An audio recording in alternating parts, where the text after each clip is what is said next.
Right.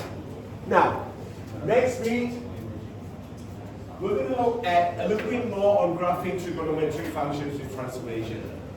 3 things I want to show you. Now, again, one thing that you need to do is know how to determine the equation of a trigonometric function of the form of this. I will go through a bit more of this next week as well, but this is the first step that I want you to think about. Just sine, cos, and tan. Next week we will look at sec, cosec, and cotangent. Alright?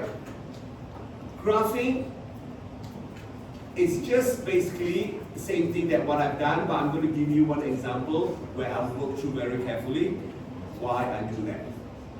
And then finally, what you need to do is you'll be able to use your auxiliary angle formula to work out how you could plot this a cos theta plus or minus b sin theta. Alright? Now, let's have a look at your I haven't animated this, but doesn't matter. Just go and let's have a look at this sheet, please. This one. Example 1. Now, what I've done is I've given you a graph. Alright? Ignore what I've written there first. Let's analyze the graph. Alright, let's have a look at the graph first. Now, first thing I want to look at is the period. Here, you know that the period starts from this point to that point. Alright? Watch please, everyone. The thing is, I have no idea what this is. Do I? What is the value of that is not given. But if you analyze the graph, from 0 to 2 pi, you've got 1 period, 2 periods, and 3 periods. Correct? So therefore, equal, what would that be? 2 pi over 3. So this is one way of looking at the graph. Sometimes you can't, nothing is given to you. You've got to use this method to think about how you get your period. Right? Agree? 2 pi over 3? Happy with that? Okay, now, looking at the graph, straight away you know that the equilibrium is at 2. Correct? Now, I should be using a ruler, but I'm doing it by freehand. Straight away you know that it's at 2. Agree? And then you know the amplitude straight away is 2. Right? Good. Now, phase shift. So I know that I'm going to start from here. Right? So I know that from here, the graph was this way. Right? That way. Yeah? Okay? So what I want to do is, I know that I've moved that point across to here. The phase shift is, therefore, whatever it is. Alright? You need to think about that. Okay? You should know that there's 1, 2, 3, 4. You could actually work out what that is. Not saying anything yet, I'll show you my solution. So if you look at this, the phase shift is 0 to pi over 6. And why I say pi over 6? Because over here, this is the midpoint. Alright? Between 0 and 2 pi over 3. 2 pi over 3, half of that is pi over 2 pi over 3 times pi half, which is, the shift is pi over 3. Alright? If I got it right, I probably have gone the phase shift incorrectly. Alright? So think about what the phase shift is. Yep. Doesn't the sec I is going to be less than 0? So you're reflecting on the x-axis as well? No, I'm not reflecting about the x-axis, am I? Yeah. But no, at the top of the question it says where a is less than 0. Oh, I did not read it. Yeah, it has to be. So it's therefore I've done something wrong. Okay. So amplitude is A is 2, A is less than 0. So what I've done is, okay. I did not read the question when I do that. Oops. B, C, and D is greater than 0. So what I've done is I've just assumed that A, B, C, and D is greater than 0. Just assume that everything is greater than 0 at this stage. This is what I've done it, just leave it there. Alright. It should have been reflected. I did not read the question. Sorry. My fault. Took the example, worked on it. I did not think about the question. It's totally my fault. It is totally my fault. I love it when I do that. Alright, and I think the phase shift I've calculated incorrectly as well. Two things. So I've done two things, two mistakes in this thing, which is first, A has to be less than 0, and then I think I've calculated the phase shift incorrectly as well.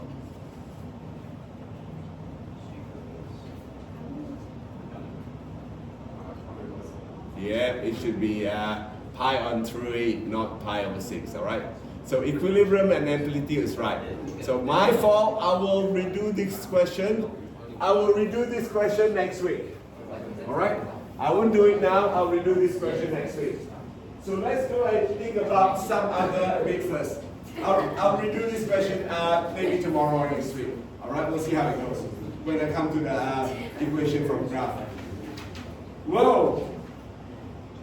See, I made a mistake. I did not read it carefully at all. So A has to be less than 0, so it's my fault. Okay, but the next bit, let's have a look at example 2. Graph from equation. So this time, based on what you know, what I've taught you, can you actually sketch fx equals to 2tan x plus pi over 4 take away 3? Alright? You want to plot it between pi and minus pi and pi.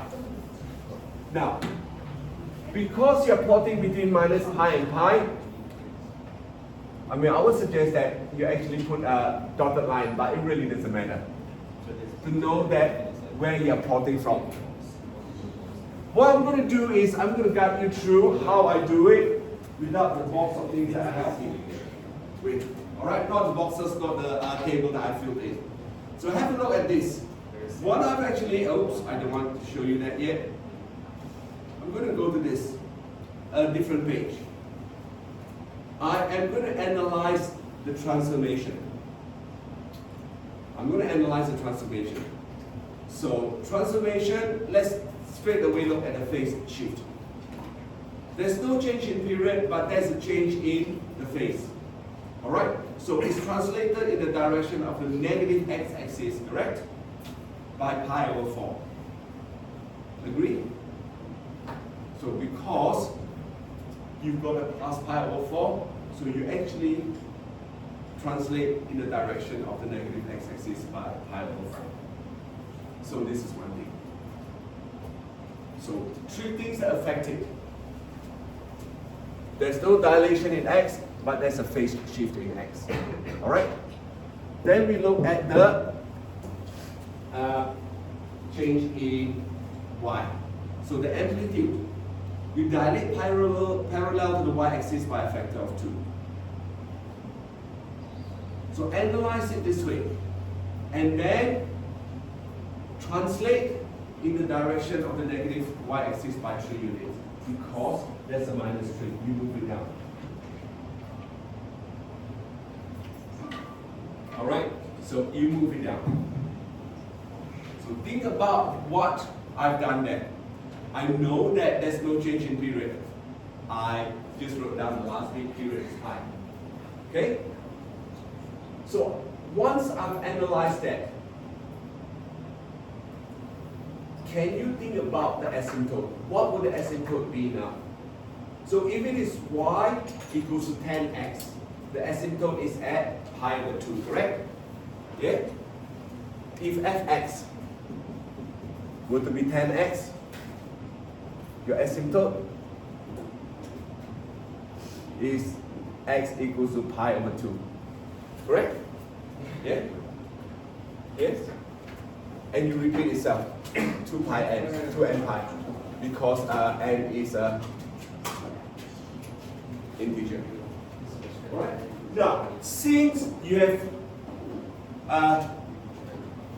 translated the phase, you have shifted the phase. Alright? So therefore, the asymptote is pi over 2 take away 4. So therefore, y is pi over 4 plus n pi. Not 2 n pi, this is n pi. Alright?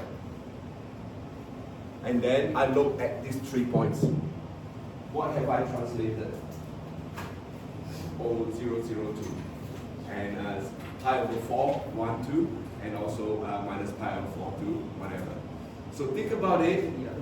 When you look at this situation, alright, your x coordinate will be x take away pi over 4. Alright?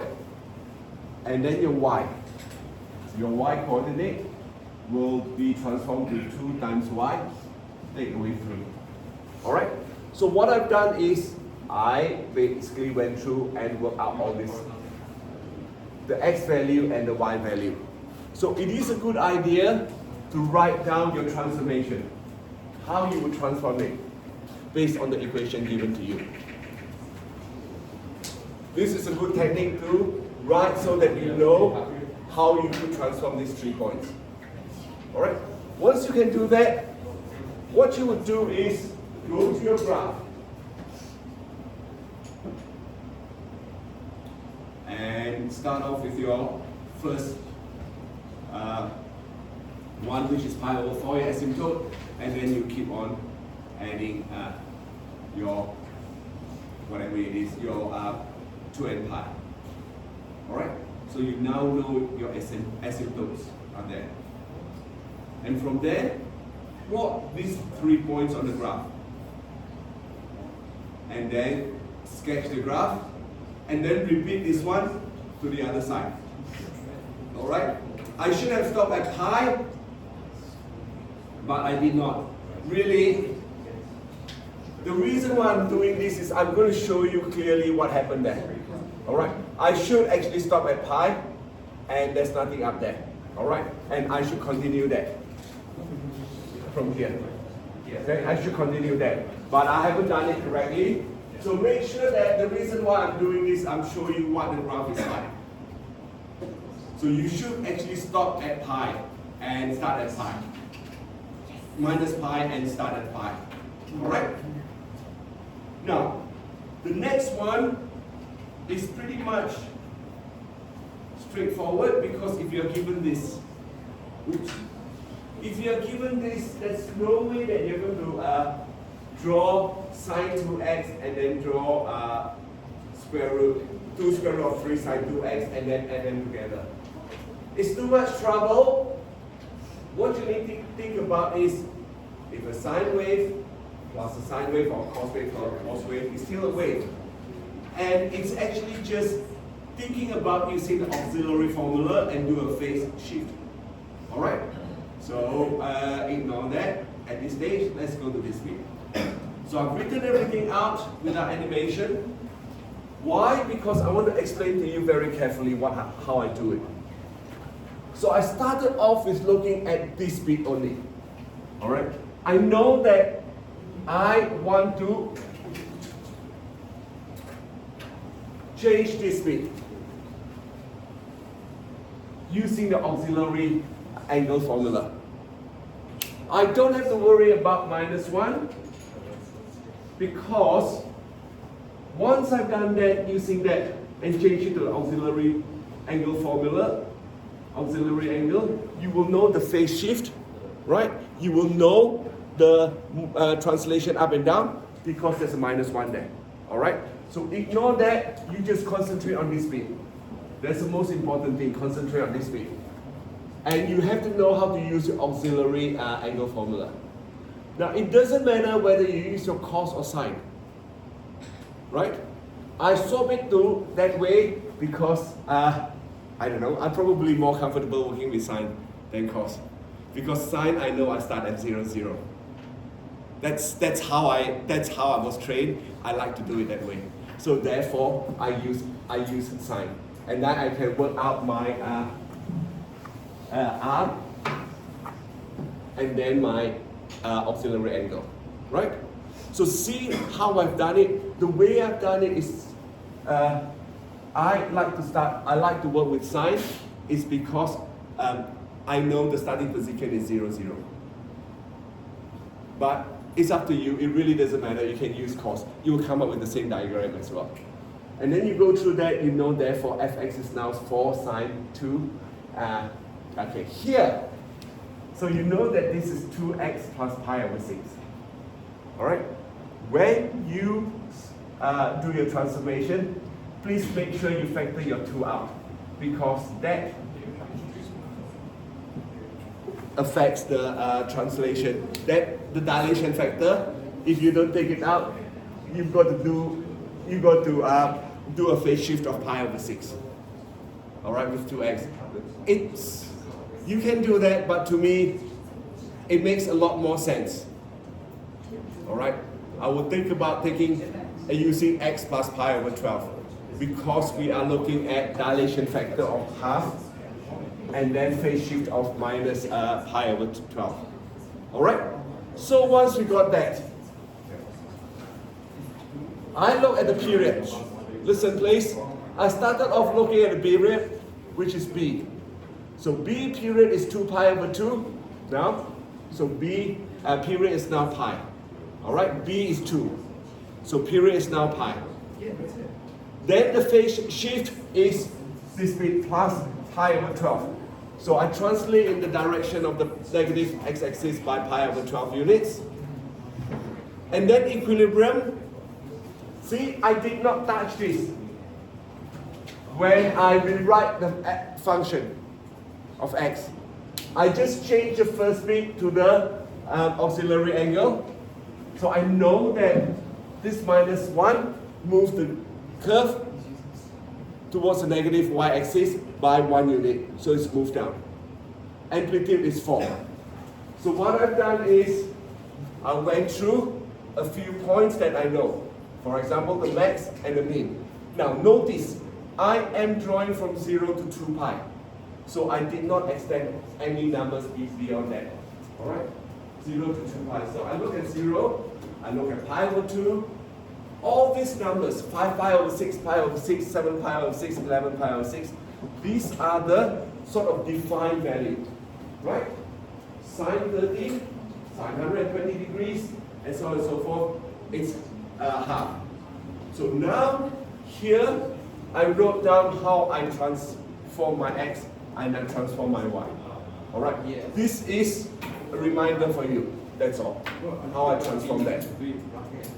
Now that I've got all these points, look, I'm happy if you just use a couple of points, 3 points or 4 points, all right?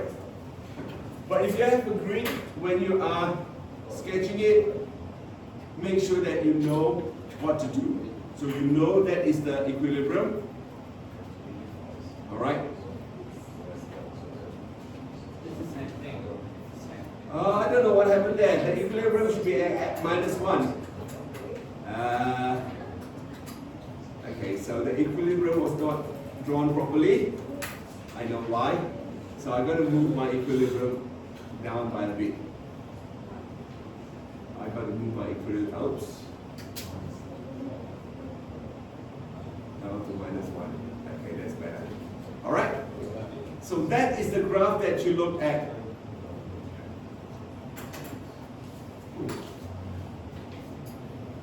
Yep, that's better. From 0 to 2 pi. You don't have to extend it any further. This one, for this bit here, when I look at the 10, I'm just showing what actually I draw. I should have finished at pi. All right. Whereas this one, I went from 0 to 2 pi. I finished at. All right, it's taken longer than I expected. I will work through this question again, and next week we'll talk a little bit more about that. Tomorrow I'm going to look at plotting cosec and sec.